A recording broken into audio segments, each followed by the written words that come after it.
다 함께 찬양으로 영광 돌리시겠습니다.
할렐루야. 오늘도 브리치교회의 주일 예배를 함께 드리시는 모든 성도님들을 주님의 이름으로 환영하고 축복합니다. 이 시간 다 함께 온 마음과 정성을 다하여서 하나님께 예배로 영광 돌리길 원합니다. 함께 묵도하심으로 10월 4일 주일 예배를 올려드리겠습니다. 주께서 심지가 견고한 자를 평강하고 평강하도록 지키시리니 이는 그가 주를 신뢰함이니이다. 너희는 여호와를 영원히 신뢰하라. 주 여호와는 영원한 반석이심이로다. 하나님은 영이시니 예배하는 자가 영과 진리로 예배할지니라. 아멘. 오늘도 살아계셔서 역사하시는 성삼위 하나님께 감사와 찬양과 영광을 올려드립니다. 한 주간도 하나님의 은혜와 섭리 가운데 거하면서도 하나님을 사랑하기보다는 세상을 더욱 사랑하였고 하나님의 은혜를 사모하기보다는 죄악된 삶 가운데 거하며 살아왔음을 이 시간 회개합니다. 저희들의 죄를 용서하여 주옵소서. 오늘도 저희들에게 거룩하고 복된 주일을 허락해 주시고 영과 진리로 참여할 수 있는 은혜를 허락해 주심에 감사드립니다. 이 시간 예배 가운데 성령 하나님께서 좌정하여 주시사 충만함으로 역사하여 주옵시고 이 시간 진리의 말씀을 통하여 저희들의 삶과 신앙이 변화되게 하옵시고 하나님께 영광 돌리는 삶이 될 수 있도록 인도하여 주옵소서. 우리의 산소망이신 예수 그리스도 이름으로 간절히 기원하옵나이다. 아멘. 이 시간 다 함께 찬송가 1장 만복의 근원 하나님을 찬양하시겠습니다.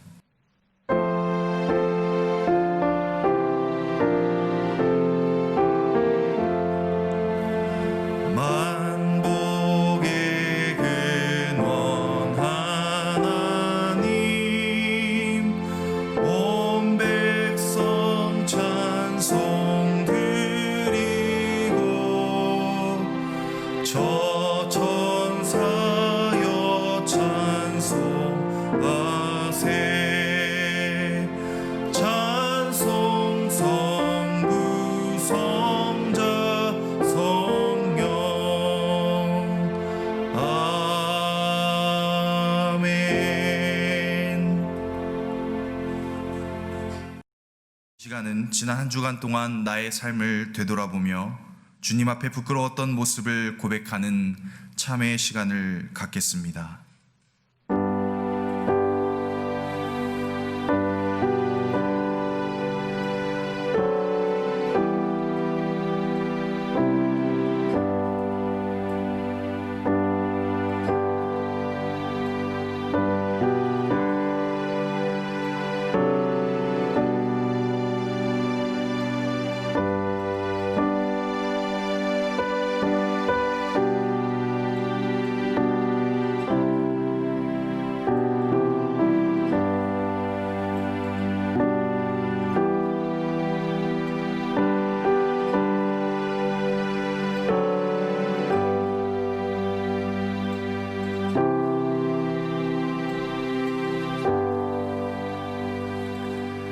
그런즉 이제는 누구든지 그리스도 안에 있으면 새로운 피조물이라. 이전 것은 지나갔으니 보라 새 것이 되었도다. 아멘. 주님이 가르쳐 주신 기도로 함께 기도하시겠습니다. 하늘에 계신 우리 아버지여, 이름이 거룩히 여김을 받으시오며 나라의 임하옵시며 뜻이 하늘에서 이룬 것 같이 땅에서도 이루어지이다.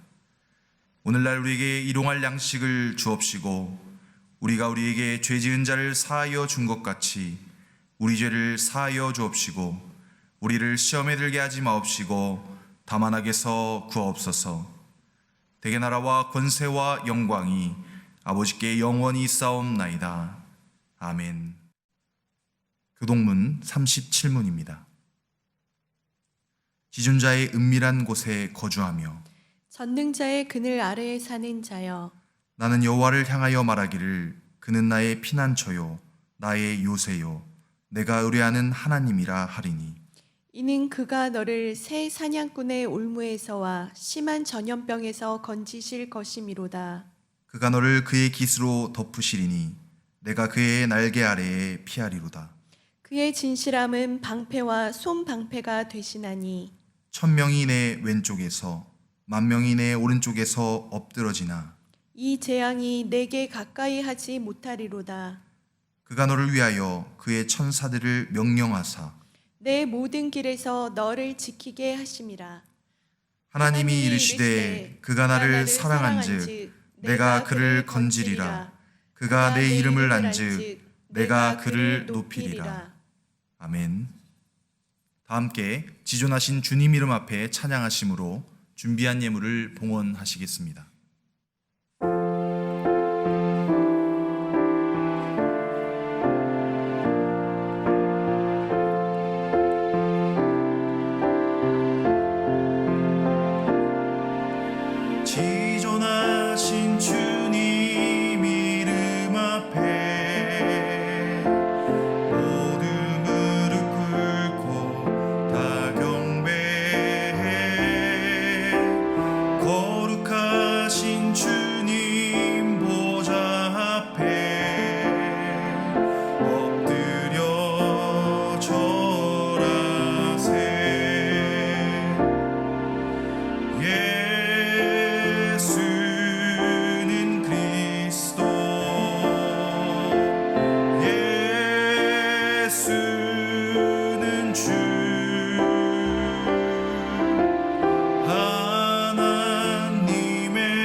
시간 예배를 위해서 장난이 권사님 기도해 주시겠습니다.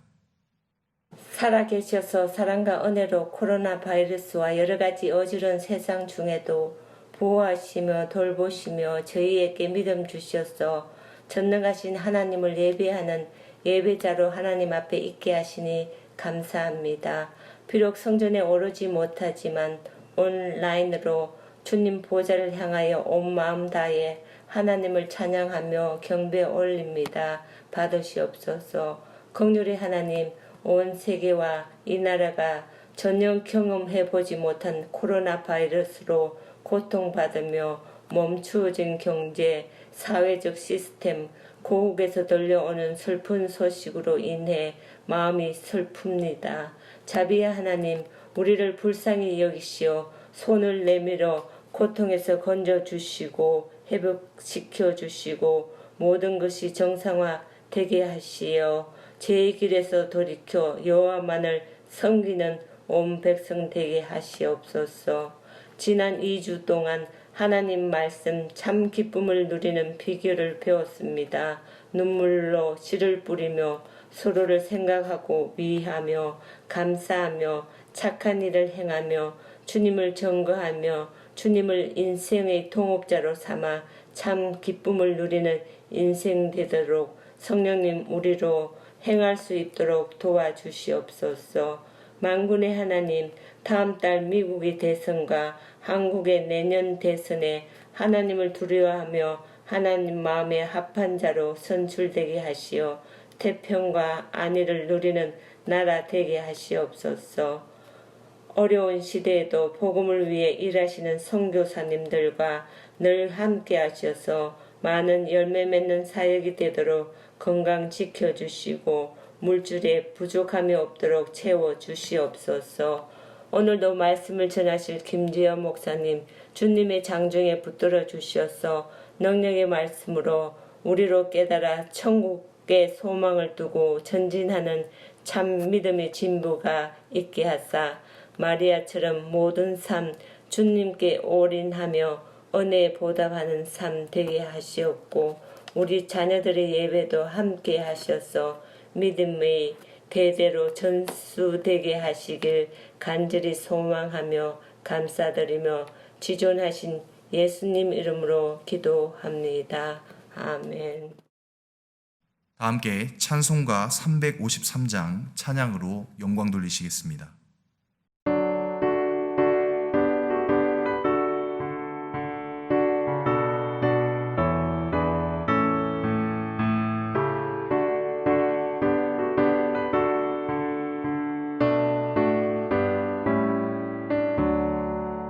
십자가 군병되어서 예수를 따를 때 무서워하는 마음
교회 광고입니다.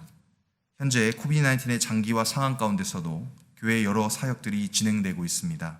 많은 관심과 동참을 부탁드립니다. CGN-TV USA 채널에서 10월 5일 월요일부터 12월 28일 월요일까지 총 13편에 걸쳐서 담임 목사님의 10분 메시지가 방영될 예정입니다. 많은 시청 부탁드립니다. 브릿지교회에서 제5대 담임 목사님으로 섬기셨던 승광철 목사님의 부친께서 한국 시간으로 10월 1일에 하나님 품에 안기셨습니다. 하나님의 위로하심이 승 목사님을 비롯한 유족 가운데 함께 하시길 기도합니다. 오늘 우리에게 주신 하나님의 말씀은 요한계시록 2장 8절에서 11절의 말씀입니다. 제가 한 절 읽고 여러분이 한 절씩 교독하시겠습니다. 서머나 교회의 사자에게 편지하라. 처음이며 마지막이요 죽었다가 살아나신 이가 이르시되 내가 내 환난과 궁핍을 알거니와 실상은 내가 부요한 자니라. 자칭 유대인이라 하는 자들의 비방도 알거니와 실상은 유대인이 아니요 사탄의 회당이라. 너는 장차 받을 고난을 두려워하지 말라. 볼지어다 마귀가 장차 너희 가운데에서 몇 사람을 옥에 던져 시험을 받게 하리니 너희가 10일 동안 환난을 받으리라. 내가 죽도록 충성하라. 그리하면 내가 생명의 관을 내게 주리라. 귀 있는 자는 성령이 교회들에게 하시는 말씀을 들을지어다. 이기는 자는 둘째 사망의 해를 받지 아니하리라. 아멘. 이 시간 목사님 나오셔서 서머나 교회에 보내는 편지라는 제목으로 말씀 증거해 주시겠습니다. 할렐루야, 반갑습니다. 지난 한 주 동안에도 주님의 은혜 가운데 평안하고 건강한 그런 시간 보내셨는지 궁금합니다. 엊그저께 시작한 것 같은데 벌써 10월이 되었습니다. 이제 남은 시간이 한 3개월 정도밖에 2020년 한 해가 얼마 남지 않았는데요. 우리가 교회에서 예배를 현재 드릴 수는 없지만 그렇지만 어느 곳에 있다 하더라도 그곳이 나의 예배 처소가 되고 또 하나님을 만나는 장소가 되고 내 삶의 기쁨의 시간이 되기를 항상 기도하고 있습니다. 성도 여러분들 늘 힘 잃지 마시고 주님의 은혜 가운데 하루하루 승리하시기를 주님의 이름으로 부탁하고 또한 축원합니다. 성경에 자주 나오는 지명인 갈라디아 지역은 사도 바울이 자신의 후반기 인생과 생명을 모두 걸고 복음을 전파하고 집중적으로 선교를 다녔던 지역입니다. 바울이 갈라디아서를 쓰게 된 주요 배경이기도 한 그곳은 현재의 지명으로 터키입니다. 현재 터키의 인구는 약 8,200만 명이고 한국의 인구가 5,200만 명 정도 되더라고요. 그러니까 한국보다 인구가 한 3천만 명 정도가 터키가 더 많다고 할 수 있죠. 그 중에서 참 특이한 것은 현재 예수를 믿는 그리스도인들의 숫자가 대략 6천 명 정도에 불과하다고 합니다. 그러니까 전체 터키 인구의 약 10,000분의 1도 되지 않는 아주 적은 숫자의 크리스찬만이 현존하고 있다는 것이죠. 그러나 더 큰 문제는 오랜 세월을 지내오면서 소중한 기독교 신앙의 주요 유적지들이 너무나 많이 훼손되고 파괴되었고 그나마 현재 몇몇 남아있는 곳도 제 모습을 다 잃어가고 있다고 전해지고 있습니다. 그 중에서 서머나라는 곳에 가면 폴리캅이 순교를 당한 폴리캅 순교교회가 아직도 존재합니다. 서머나 교회의 감독이었던 폴리캅이 순교를 당할 때의 나이가 86세였다고 합니다. 그가 불로 화형을 당하는 순간 마지막으로 로마의 총독이 폴리캅을 향해서 이런 제안을 했다고 합니다. 이제라도 당신이 예수를 부인하고 그리스도의 이름을 저주하면 살려주겠습니다. 그 순간 폴리캅은 이런 역사적인 대답을 남긴 채 순교를 당했습니다. 나는 지난 86년을 살면서 예수님을 섬겼고 또한 아직까지도 예수님은 그런 나에게 한 번도 잘못을 하거나 나를 거부한 적이 없는데 어떻게 내가 감히 나의 왕이요 나의 구세주이신 그분을 저주할 수 있겠는가. 그러면서 화형을 당했다고 합니다. 오늘의 본문인 요한계시록이 쓰인 당시에도 지금의 터키 지역인 대부분의 소아시아 지역의 교회들은 로마 제국의 강력한 종교적 핍박과 탄압 속에서 큰 고난과 환난의 시간들을 보내고 있었습니다. 그래서 교회들은 이런저런 고난과 어려움 속에서도 끝까지 자신의 신앙을 지키고 교회를 보존하기 위한 순교자적 헌신과 또한 하나님을 향한 뜨겁고 간절한 기도에 매진했을 것이라고 사료가 되죠. 계시록의 저자인 사도 요한이 2장과 3장에서 연이어 소개하고 있는 7교회들은 사실 이 땅에 속해 있는 여러 가지 유형의 현대 교회들의 모습과 또한 성도들의 모습과도 매우 흡사하죠. 그래서 현대 교회를 비유한다고 볼 수 있습니다.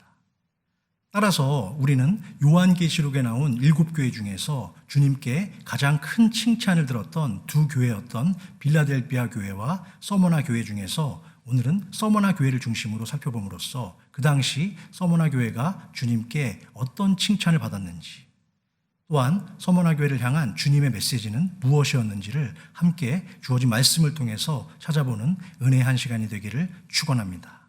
첫 번째 소제목입니다. 서머나 교회는 세상의 기준이 아닌 오직 하나님의 기준으로 자신들의 신앙을 지켰습니다. 서머나라는 이름의 뜻은 모략이라는 뜻입니다. 모략은 관목이라는 나무에 칼로 흠집을 내고 그 수액을 뽑아서 추출해낸 향신료인데요. 그 당시에 주로 방부 처리를 하는 용도나 고급 향신료를 만드는 데 사용되었다고 합니다. 서머나는 에베소 교회 북쪽으로 약 80km 정도 떨어진 곳에 위치해 있는데 인구는 그 당시 약 30만 명 정도가 거주하는 유명한 항구 도시였다고 합니다. 또한 서머나는 소아시아의 7도시 중에서 유일하게 아직까지 현존하고 있는 도시로서 오늘날에는 이즈미르라는 이름으로 불리는 터키에서 세 번째로 큰 대도시를 형성하고 있습니다. 요한계시록이 쓰여진 당시에도 서머나는 에베소, 버가모와 함께 소아시아 지역에서 가장 번성하면서 활발했던 도시였고 다른 대도시들처럼 우상 숭배, 특히 황제 숭배가 성행했던 도시 중에 하나였습니다. 또한 서머나는 우리가 살고 있는 LA처럼 지진이 자주 일어나서 도시 전체가 잿더미가 된 적도 여러 번 있었다고 역사는 기억하고 있습니다. 또한 주변 강대국들은 틈만 나면 소아시아를 침공하기 위한 발판으로서 서머나 항구를 먼저 공격했기 때문에 외세의 침략도 상대적으로 많이 받았던 곳이 서머나였습니다. 그러다가 알렉산드리아 왕제가 로마 제국의 황제가 되면서부터 많은 돈을 서머나에 투자했고 서머나 항구를 튼튼한 도시로 재건했는데 그때부터 그곳 사람들은 자신들에게 많은 이익을 주고 사랑을 베풀어준 로마 황제를 신성시하는 우상 숭배가 만연해지기 시작했다고 전해집니다. 이처럼 서머나라는 도시는 외형적으로는 로마 제국의 보호 아래에서 큰 성장을 거듭하고 있었지만 그 안에서 함께 공존했던 서머나 교회는 오랜 기간 지속된 종교적 핍박과 탄압으로 인해서 큰 고통을 당하고 있었고 점차적으로 쇠락해가고 있었습니다. 그런 환난 중에도 로마 황제에 대한 숭배를 거부하고 자신들의 영혼과 신앙을 끝까지 지켜낸 그들은 결국 세상에서는 비참하고 가난했지만 영적으로는 가장 행복하고 부유한 그러한 사람들이 되었던 것이죠. 그런데 예수님은 이제 곧 완전히 무너져 내릴 것 같은 서머나 교회를 어떻게 말씀 가운데 평가하고 계십니까? 9절 상반절에서 이렇게 말씀하고 계시죠. 내가 너의 환난과 궁핍을 알거니와 실상은 내가 부요한 자였구나 라고 말씀하고 계십니다. 서머나 교회의 아픔과 고난을 이미 알고 계셨던 주님은 단 한순간도 그들의 외로움과 슬픔을 외면하거나 잊지 않으셨습니다. 단지 세상의 시선이 아니라 주님의 시선으로 바라본다면 서머나 교회는 망한 것 같지만 망한 것이 아니죠. 이긴 것이죠. 또한 실패한 것 같이 보였지만 실패한 것이 아니었죠. 성공한 것이었죠. 그리고 가난한 자 같았지만 부유한 자가 되었던 것입니다. 왜 그랬을까요? 하나님을 따르는 자들은 세상이 아니라 하나님의 기준으로만 평가를 받기 때문입니다. 예전에 저는 세상에서 성공하고 칭찬을 받으면 하나님도 당연히 칭찬해 주시지 않을까 그렇게 막연하게 생각했던 적이 있습니다. 세상은 항상 공평하기 때문에 나만 열심히 일하면 당연히 좋은 결과가 올 거라고 믿어왔기 때문입니다.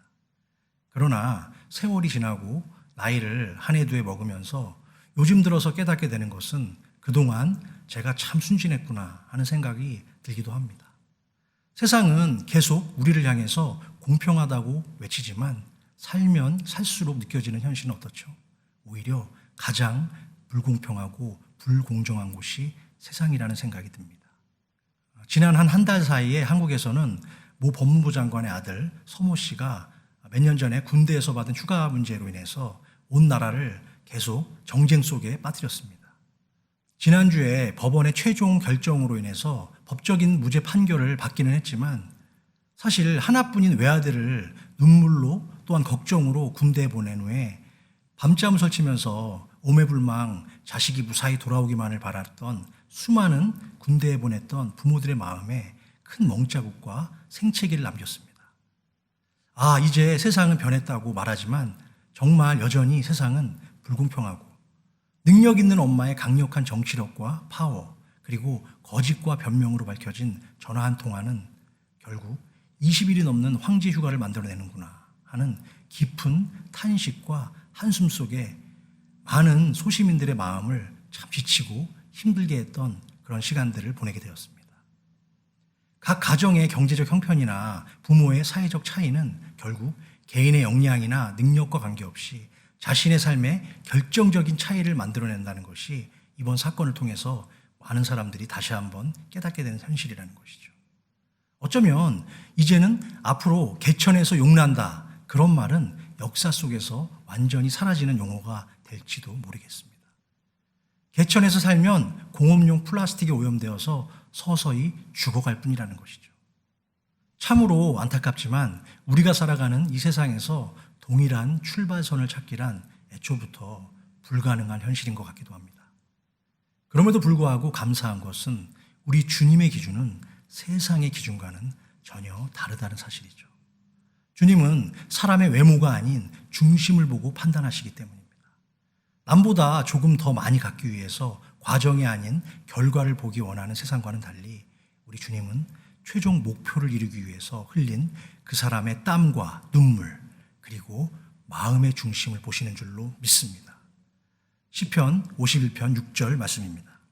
보소서, 주께서는 중심이 진실함을 원하시오니 내게 지혜를 은밀히 가르치시리이다. 다윗이 씻을 수 없는 수많은 죄를 짓고도 하나님으로부터 용서를 받을 수 있었던 분명한 이유가 있죠. 그것은 그가 하나님의 마음에 합한 자였고 그의 마음의 중심이 늘 선하고 진실했기 때문인 줄로 믿습니다. 구약의 인물 중에서 또 한 명을 찾는다면 에녹의 인생도 겉으로 보기에는 그의 인생 전체는 정말 바보같이 보일 정도로 단순했고 세상적으로 보면 아무것도 이룬 것이 없는 그런 인생이었지만 그가 죽음을 경험하지 않고 바로 하늘로 올라갈 수 있었던 것은 그의 마음이 시종일관 여호와 하나님 앞에서 정직했고 또한 온유했으며 날마다 겸손히 하나님과 동행하는 삶을 살아갔기 때문인 줄로 믿습니다. 계속해서 본문 9절 하반절입니다. 자칭 유대인이라 하는 자들의 비방도 알거니와 실상은 유대인이 아니요 사탄의 회당이라. 사탄은 하나님께 대적하고 도전한 타락한 천사를 말하죠. 사탄과 그 세력들이 나 자신과 우리 공동체를 현재 공격하고 있다면 그것은 어떤 의미일까요? 우리가 사탄에게 아무런 위협이 되지 않고 그들이 우리를 공격할 만큼 우리의 영향력이 크지 않다면 사탄도 되려 우리를 공격할 이유가 없을 것입니다. 그런데 사탄은 지금도 여러 모양으로 변신을 거듭하며 우리 성도들을 계속해서 공격하고 있다는 것이죠. 그러나 우리는 그것으로 인하여 하나님께 더욱 감사해야 할 줄로 믿습니다. 우리의 믿음과 신앙의 모습이 사탄에게 점점 위협이 될 정도로 성장하고 있기 때문입니다. 그러면 우리는 이러한 상황에서 어떻게 지혜롭게 그런 상황들을 대처해야 될까요? 궁극적으로는 우리는 기뻐해야 합니다. 내가 어느 편에 속한 자인지를 일단 분명히 확인을 받았기 때문입니다. 성경은 세상에 있는 사람을 두 가지로 구분합니다. 중간에 속한 회색지대 같은 것은 존재하지 않죠. 하나님께 속한 성도이든지 아니면 사탄에게 속한 마귀의 자녀, 그 둘뿐입니다. 2000년 전의 서머나 교회는 아주 고통스러웠을 것입니다. 사탄의 회당을 중심으로 진행된 불같은 공격 앞에서 성도들의 마음이 많이 연약해지고 힘들었을 것이기 때문입니다. 도대체 왜 이렇게 고난과 핍박을 받아야 하는지 의문도 생겼고 때로는 극심한 고통 중에 있는 자신들을 하나님은 왜 빨리 오셔서 구해주시지 않는가? 그런 의문도 생겼을 것입니다. 주님을 향한 불평과 원망이 참 많았을 것이라고 말씀을 준비하면서 그런 생각이 들었어요. 바로 그런 서머나 교회의 성도들을 향해서 주님은 이렇게 말씀하십니다. 내가 너희를 이미 알고 있었어.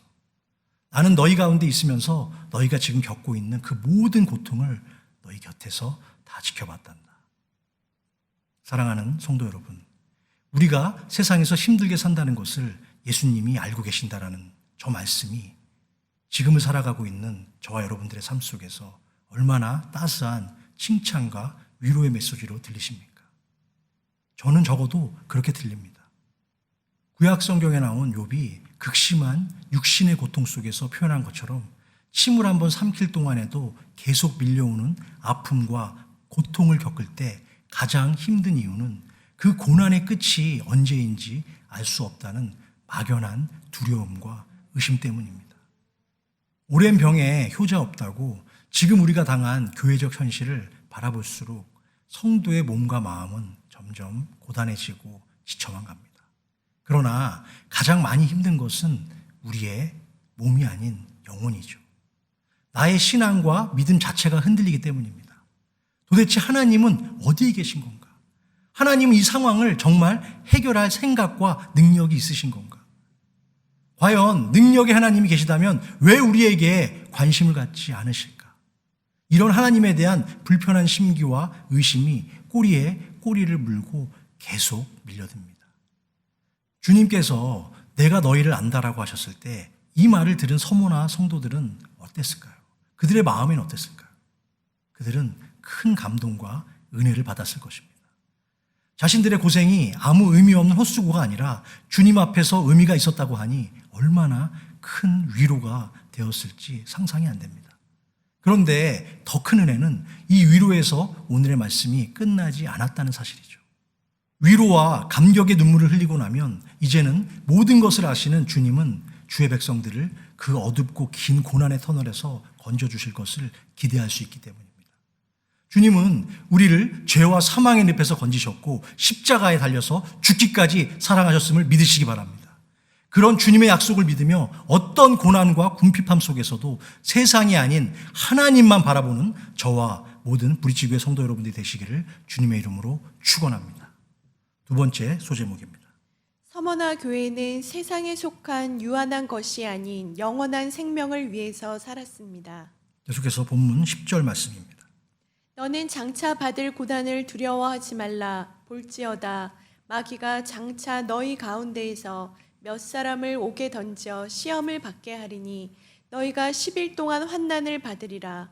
내가 죽도록 충성하라. 그리하면 내가 생명의 관을 내게 주리라. 이 말씀의 키워드는 너희는 두려워하지 말라입니다. 그런데 무엇을 두려워하지 말라는 것일까요? 앞으로 받게 될 모든 고난과 시험에 대해서 두려워하지 말라고 말씀하고 있는 것입니다. 주님께서는 지금 우리가 겪고 있는 이 어려움을 아실 뿐만이 아니라 앞으로 당할 환난까지도 이미 알고 계시기 때문입니다. 그런데 그런 모든 상황을 이미 다 아시는 분께서 환난에 빠진 우리를 즉각 건져주시겠다는 약속은 하지 않으시고 10일 동안 환난을 더 받으라고, 더 고생하라고 말씀하십니다. 어떤 사람들은 그리스도인이 되기만 하면 당신이 지금 고민하고 있는 모든 문제와 어려움은 한순간에 다 해결될 거라고 그런 사탕발림으로 교회로 데려오기도 합니다. 교회에 와서 은혜만 받으면 다 해결된다고 말합니다. 물론 그것이 전혀 틀린 말은 아닙니다. 그런 말을 들은 사람들은 자신에게 찾아온 복잡한 인생의 문제를 해결해 볼 생각으로 교회를 다니기 시작하기 때문인지도 모르기 때문입니다. 기댈 곳이 전혀 없는 고단한 인생 가운데 인간의 능력을 뛰어넘는 신적 존재에게 의지하여 위로와 능력을 얻으려고 하는 것은 모든 종교가 가진 속성 중에 하나임에는 분명합니다. 그러나 세상에서 겪는 고난을 모두 없애주겠다는 종교는 절대 기독교일 수 없습니다. 우리는 예수님을 믿고 하나님을 사랑하고 하나님의 몸된 교회를 열심히 섬기는 중에도 환난을 겪을 수 있고 또한 잘 나가던 내 사업이 망해서 경제적으로 쪼들릴 수도 있습니다. 때로는 몸이 너무 아파서 열심히 불철주야 기도했지만 그 병이 더 심해지고 악화될 수도 있습니다. 지난주에 LA의 어떤 교회에서는 사랑하는 동생이 코로나 바이러스에 걸려서 죽게 되자 그 동생의 장례식장에 갔던 형님, 장로님이 코로나에 걸렸습니다. 그래서 양성 판정을 받은 지 3일 만에 사경을 헤매다가 안타깝게 돌아가신 사연을 전해 들었습니다.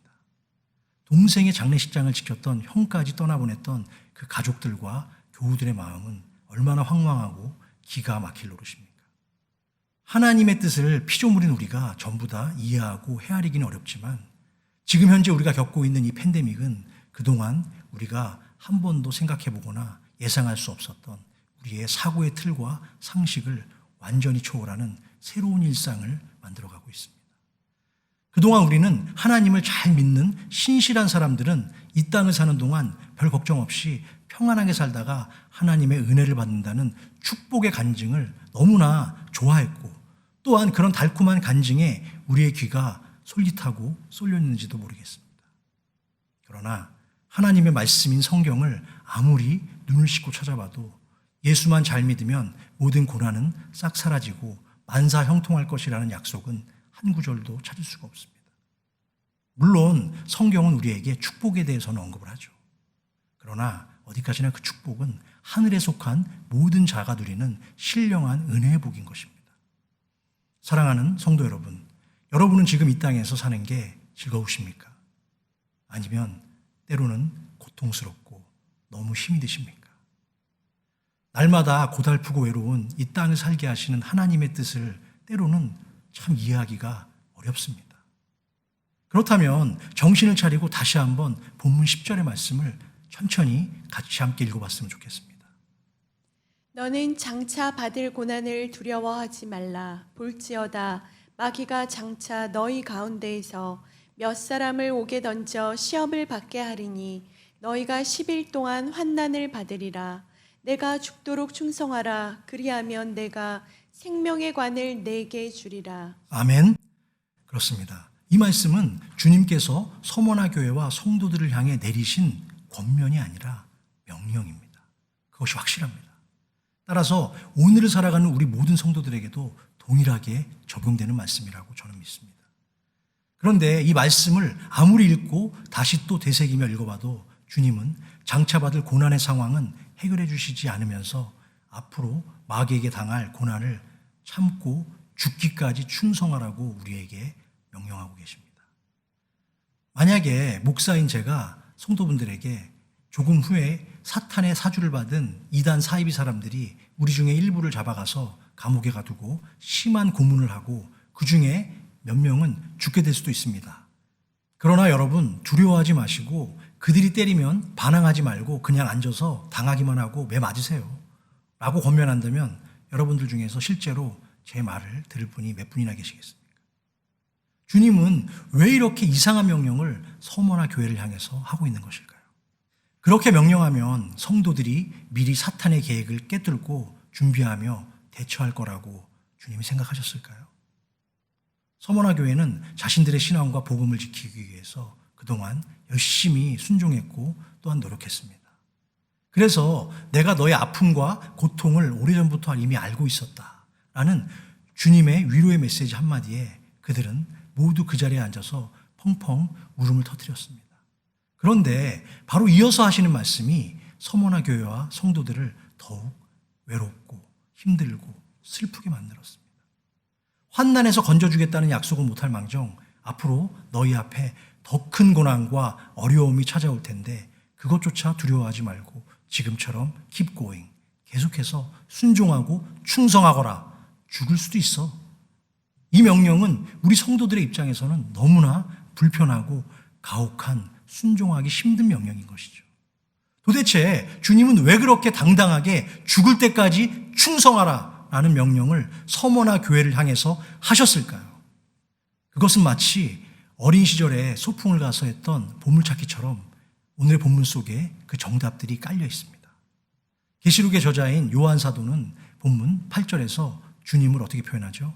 죽었다가 살아나신 이로 표현하고 있습니다. 또한 9절에서는 서머나 교회를 향해서 이렇게 표현하죠. 실상은 부요한 자다. 그렇게 표현하고 있습니다. 10절에서는 끝까지 하나님의 말씀을 충성한 자들에게 어떻게 하시죠? 생명의 관을 약속하셨습니다. 주님께서 성도에게 약속하시는 중요한 선물은 무엇일까요? 그것은 바로 영원한 생명의 관, 영생인 줄로 믿습니다. 사랑하는 성도 여러분, 오늘의 말씀처럼 우리가 이 세상에서 받을 고난을 두려워하지 않을 수 있는 분명한 이유와 목적, 또한 죽을 때까지 오직 주님을 위해서 충성할 수 있는 인내의 근원도 바로 이 생명의 면류관이 예비되어 있는 줄로 믿습니다. 물론 그때까지 사탄의 시험과 핍박은 계속될 것입니다.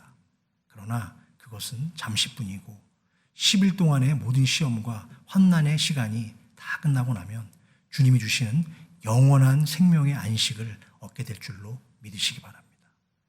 이제까지 우리는 주님이 우리에게 너무나 거창하고 많은 것을 요구한다고 그런 생각들을 많이 했습니다. 가끔은 계속 죽기까지 순종하며 고생과 환난을 그냥 언제까지 참기만 해야 되나 그런 서운한 생각도 들었습니다. 두려운 상황 가운데 두시고는 두려워하지 말라니 그런 불편한 말이 어디 있습니까? 그런데 주님께서 마지막 카드를 꺼내시는 그 순간 이제까지 주님께서 하신 모든 명령이 다 이해가 되는 것이죠. 우리를 위해서 엄청난 것을 준비해 놓으셨습니다. 그것이 바로 영원한 생명인 줄로 믿습니다. 이 세상의 어떤 것과도 절대로 비교할 수 없고 바꿀 수 없는 영원한 생명을 큰 상급으로 주시겠다고 약속한 것입니다. 이것이 주님께서 그리도 당당하게 우리들에게 신앙의 정조와 충성을 요구하신 이유가 아닐까요? 저와 여러분은 그 영원한 상급을 받을 충분한 자격과 준비가 되어 계십니까? 그런 큰 상을 받을 아무런 공로와 자격도 없지만 예수 그리스도의 십자가의 보혈과 사랑으로 거저받은 은혜의 상급을 날마다 하나님께 감사하며 살아가시는 저와 모든 브릿지교회 성도 여러분들이 되시기를 주님의 이름으로 축원합니다. 세 번째 소제목입니다. 서머나 교회는 성령의 말씀으로 살고 자신들의 삶 속에서 그 말씀을 실천하며 살았습니다. 영국 청교도 명언 중에 한 번 태어나면 두 번 죽고 두 번 태어나면 한 번 죽는다라는 말이 있습니다. 이것은 어머니의 몸에서 육신으로만 태어난 사람은 처음엔 몸이 죽고 그 다음으로 영혼까지 지옥으로 가면 두 번째 죽음을 맞이하지만 반대로 어머니의 몸에서 한 번 태어난 후에 물과 성령으로 거듭나서 두 번째 생명을 얻은 사람은 육신의 죽음은 경험하지만 영원한 지옥의 사망은 당하지 않는다라는 말씀입니다. 거듭남의 중요성과 거듭나지 않은 인생의 비참함을 비교해서 설명한 말이죠. 본문 11절 말씀입니다. 귀 있는 자는 성령이 교회들에게 하시는 말씀을 들을지어다. 이기는 자는 둘째 사망의 해를 받지 아니하리라. 오늘 본문의 마지막 절인 11절에서 성령이 교회들에게 하는 말씀을 잘 지키는 교회와 성도들은 모든 영적 전쟁에서 승리한 후에 이기는 자, 즉 구원을 받은 자가 되어서 둘째 사망의 해, 영원한 지옥에 들어가지 않게 된다고 이미 모든 사망 권세를 이기신 주님께서 약속하고 계십니다. 소아시아의 7교회 중에서 칭찬을 받은 두 교회인 빌라델비아 교회와 그리고 오늘 우리가 찾아본 서머나 교회처럼 우리의 인생도 날마다 성령이 이끄시는 대로만 살아간다면 얼마나 감사하고 행복할까요? 그러나 이미 서두에서 말씀드린 것처럼 아무리 우리가 주님을 열심히 믿는다고 해서 그동안 좀처럼 풀리지 않았던 일들이 갑자기 해결되거나 응답되지 않았던 기도가 하루아침에 이루어지는 경우는 그리 많지 않습니다. 심지어 이 땅을 사는 동안 많은 시간을 주님께 드리고 섬겼지만 마지막까지 별 볼 일 없이 아침 이슬처럼 떠나간 믿음의 선배들도 여전히 우리 주변에는 너무나 많이 있습니다. 자신의 일평생을 오로지 주를 위해 살았고 심지어 복음을 전하다가 순교까지 당했지만 사람들의 기억 속에 자신의 이름 석자도 불려지지 않는 무명의 순교자들이 우리 주위에는 셀 수도 없을 정도로 많이 있습니다. 미국의 고든 코넬 세계 기독교 연구센터는 기독교 신앙을 가졌거나 그것을 다른 사람들에게 전했다는 이유로 고난과 핍박을 받은 전 세계 기독교인들에 대해서 연구를 진행했다고 합니다. 그 결과는 엄청나게 충격적이었는데요. 지난 15년간 무려 약 90만 명이 넘는 기독교인들이 순교를 당했고 약 8분마다 한 명씩 신앙을 이유로 자신의 목숨을 잃게 되었다고 합니다. 순교의 정확한 기준에 대해서는 약간의 전문가들 간에 논란이 있기는 했지만 21세기를 살아가고 있는 지금도 여전히 우리 주변에는 신앙을 지키다가 혹은 복음을 전하기 위해서 수많은 무명의 그리스도인들이 전 세계 곳곳에서 안타까운 죽음과 고난을 당하고 있습니다. 기독교인들의 인권을 위한 기구인 오픈도어스의 조사에 따르면 지난 1년 동안 공식적으로 신앙을 이유로 사형을 당한 기독교인들의 숫자는 약 1200명 정도가 된다고 합니다. 사형을 집행한 기관에서 신앙이 사형의 이유라고 공식적으로 밝힌 경우에만 그 정도니까 정확한 집계가 어려운 북한이나 중동의 여러 나라를 제외했음에도 상당히 높은 숫자라고 볼 수 있는 것이죠. 세계적으로 점점 기독교에 대한 박해가 줄고 있다는 우리의 생각과는 달리 지난 3, 4년간은 오히려 기독교인들을 향한 박해가 전 세계적으로 증가하고 있으며 특히 2016년부터 19년까지는 조사 이래 가장 높은 수치를 기록했다고 합니다.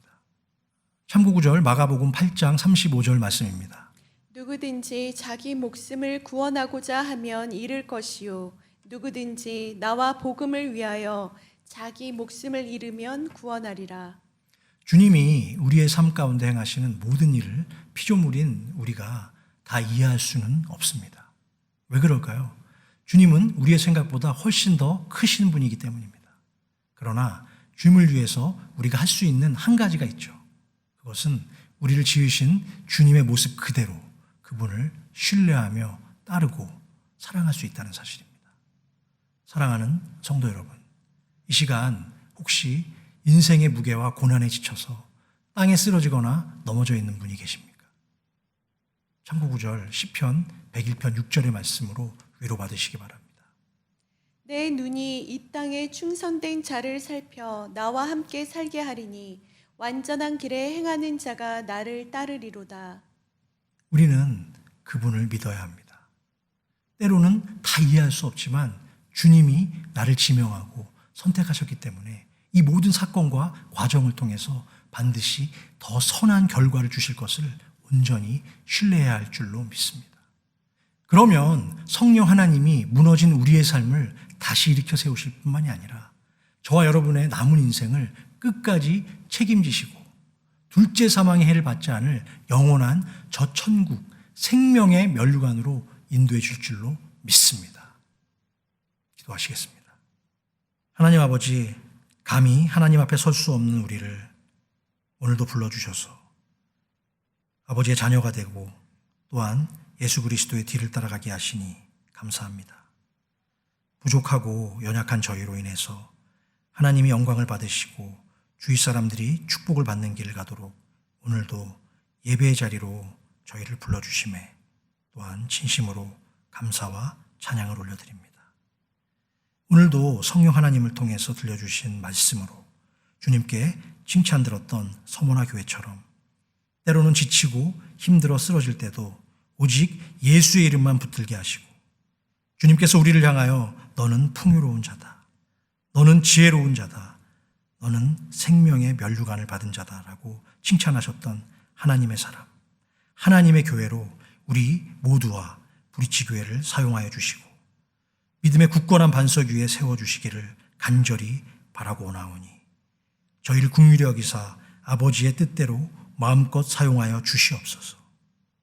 코로나 바이러스의 공포와 두려움이 하나님을 믿는 저희들의 신앙을 방해할 수 없도록 성령 하나님의 긍휼하심과 인치심으로 저들을 보호하여 주시고 하나님을 대적하는 모든 악의 세력들은 이 시간 예수의 거룩하신 이름 앞에 완전히 꿇어 엎드리고 사라지게 하여 주시옵소서. 지나온 모든 인생 속에 주님만 바라보고 의지하며 믿음으로 살았던 것처럼 올 한 해 남은 3개월 동안도 오직 주님만 바라보고 살아가는 복된 인생들이 다 되도록 연약한 저희를 아버지의 은혜와 사랑으로 붙들어 주시고 인도하여 주시옵소서. 오늘도 사랑하는 주의 백성들이 자신의 소중한 예물을 저마다 정성껏 마음을 다하여 준비해서 올려드렸습니다.